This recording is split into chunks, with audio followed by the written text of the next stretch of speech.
For every Mario, Sonic and Solid Snake, there'll be a Bowser, Robotnik or Ocelot. For every hero, there will be an obstacle for them to overcome, and that means for every player that there's going to be a slew of insane boss battles waiting to test our skills. Over the years, players have faced off against all sorts of big bads, but of this tidal wave of ultimate forms, one-hit KOs and whatever the this boss was about, there are but a few who ride its crest, and battling against them has remained in gamers' minds for generations. With this in mind, I'm Jules from WhatCulture.com, and here are 10 of the most memorable boss battles in gaming history.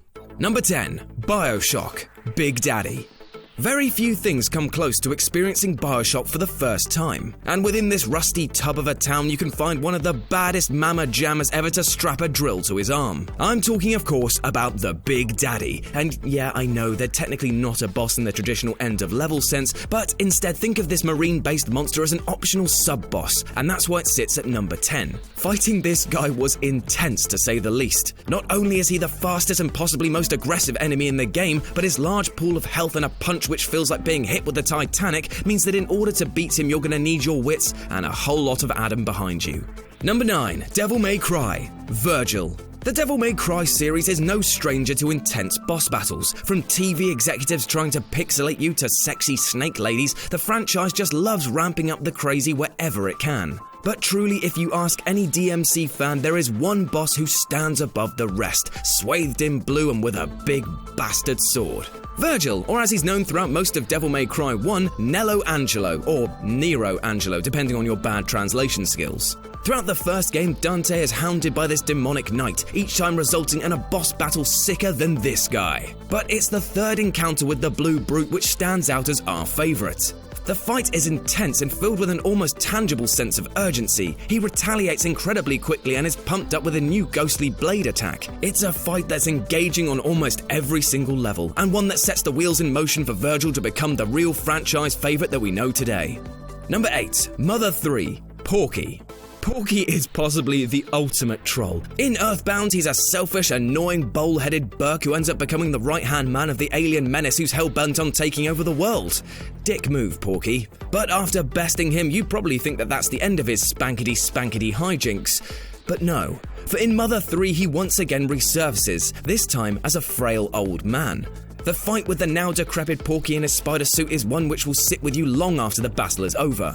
For as you fight, he mentions how he can never die, how he's travelled through space and time so much that he's become almost immortal. And as his machine runs out of power, he ducks inside a safety capsule which will prevent him from all harm, but he can now never leave. So the battle just ends, with this once mischievous boy trapped for all eternity with an immortal life of solitude ahead of him. It just goes to show you that not all boss battles are guns and glory, for this one is, for a lack of a better word, just sad. Number 7. Batman Arkham City, Mr. Freeze. This fight against Mr. Freeze in Arkham City is iconic for all the right reasons. He can wreck you if you're not careful, and the presentation of this fight is just great, what with his hulking suit creating an imposing force. But the best part is that he learns from his mistakes. If you grab him through a window, then he'll freeze over the remaining ones. It's a great fight, which rewards approaching the situation with a bit of forethought, making you feel even more empowered and closer to the ever-nerdy dream you've had about being the Bat. And actually being able to win a fight in real life. Number 6. Conkers Bad Fur Day, the Great Mighty Pooh. I am the Great Mighty Pooh, and I'm gonna throw my shit at you. The rousing chorus from the monstrous pile of shit. Luckily though, the battle itself is far from a stinker, as it sees the foul-mouthed Conker ramming toilet paper into the gaping maw of this titanic turd, all the while trying to dodge his scat attacks. It's puerile and speaks to the most base form of comedy. But come on, it's a giant poo. How is this not memorable? Number 5. Kingdom Hearts, Sephiroth. Kingdom Hearts is a lovely franchise. However, the light-hearted tone of the game takes a drastic turn if you choose to fight in an unnamed battle in the arena. As a mysterious symbol appears in the sky and a figure descends from beyond, you're left thinking, oh my god, is that Sephiroth? Oh, The fight itself is absolutely brutal, with Sephiroth taking out chunks of you left, right and centre, and leaving next to no window for return attacks. Not to mention he hits like Brock Lesnar who's been snacking down on Popeye spinach. It's a fight which, better than any static turn-based brawl, lets you understand the real power of the one-winged angel. Number 4. Metal Gear Solid 4 Liquid Ocelot. It would have been so easy just to have put 10 Metal Gear Solid bosses on this list, as the franchise is full with memorable and insanely enjoyable battles. But if we look at what the conflict between Liquid Ocelot and Snake represents, then I think it just edges out the competition. The fight is dramatic to a point of fever pitch, with the player finally able to end a foe which has been built up for the last 3 games. It's a stripped back affair, not hiding behind gimmicks, and every punch thrown is cathartic and impactful. By the end of the fight, you'll see that neither man has anything more to give, and as a player, you can't even ask for more. Number 3. Undertale Flowery. To borrow a phrase from every YouTuber ever and the chant of all white American girls, I can't even. Just what is going on in this boss battle? Shoes, knives, frying pan, that music, it's just so good.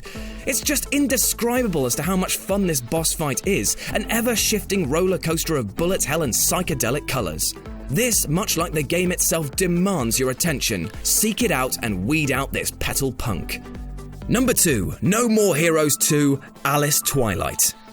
It would be very easy for me to just say that this boss battle is one of the best sword fight sequences ever to be put to disc and leave it at that, but my absolute adoration for this mechanical spider-like she-devil prompts me to say more. Alice's character is infectious, with her speech on the perpetuating circle of violence brought on by the quest to become the #1 ranked assassin, and reveals a lot about her desperation to break this chain, yet being unable to do so without yet more death. Her moves are calculated and pack a mean punch, and the fight swings from range to intense close combat on the fly. She also has a nasty habit of duck diving out of reach, leaving you exposed for side attacks.